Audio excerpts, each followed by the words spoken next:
Vous ne pouvez pas nager vers de nouveaux horizons tant que vous n'avez pas le courage de perdre de vue le rivage.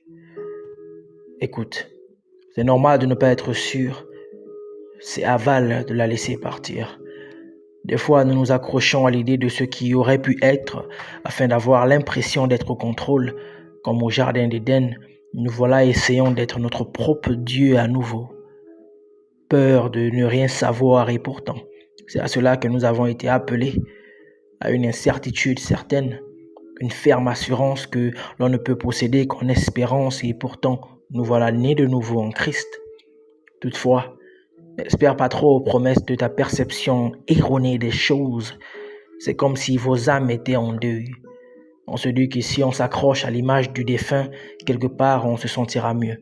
On aura toujours mal, mais au moins on pourra voler à la vie ces fameux sourires et rires qui commandent à nos pommes d'essuyer nos larmes.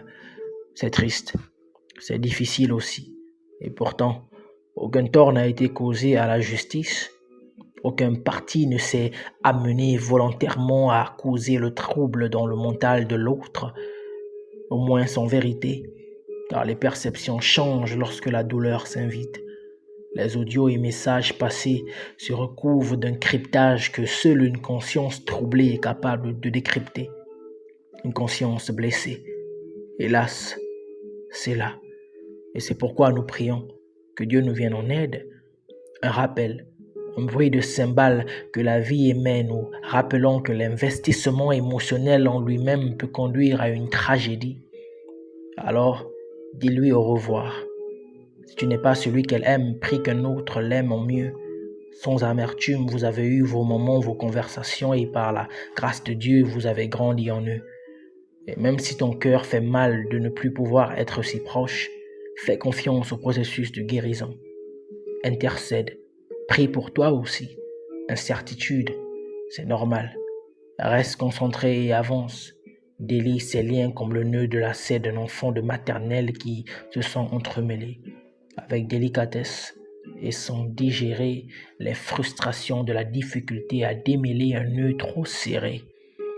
Utilise tes dents s'il le faut, une lame, un cutter, une cisaille, surtout l'épée à double tranchant de Dieu, mais délivre-toi de ce lourd fardeau alien. Continue d'avancer. Mais sache que c'est une autre étape de la vie. Dieu a mieux pour toi demain. Il a prévu mieux pour toi sur son chemin. Respire, reprends-toi et embrasse cette aube nouvelle. Mais sache que ce ne sera pas aisé. On n'oublie vraiment pas. Chaque matin, on y pense. La nuit, les messages du diable sifflent l'hymne du regret à nos oreilles. Tu vas la perdre à plusieurs reprises, jusqu'à ce que ton cœur se fatigue d'initier une rébellion contre ta volonté. Tu sentiras cet amour avec une telle force. Décide de ne pas le consommer. Renonce-y. Encore et encore, ce processus prend du temps. Sache que c'est ok de laisser partir une personne que tu apprécies beaucoup si elle n'est pas la bonne. La nostalgie est une menteuse. En ce qu'elle fait des montages de vos meilleurs moments et conversations en laissant de côté la vérité. Vous n'êtes pas compatibles. C'est normal de la laisser partir. Ne sacrifie pas la paix de ta conscience pour le bonheur d'une autre personne. Parce que c'est en ayant peur de lui faire du mal que tu lui feras vraiment du mal.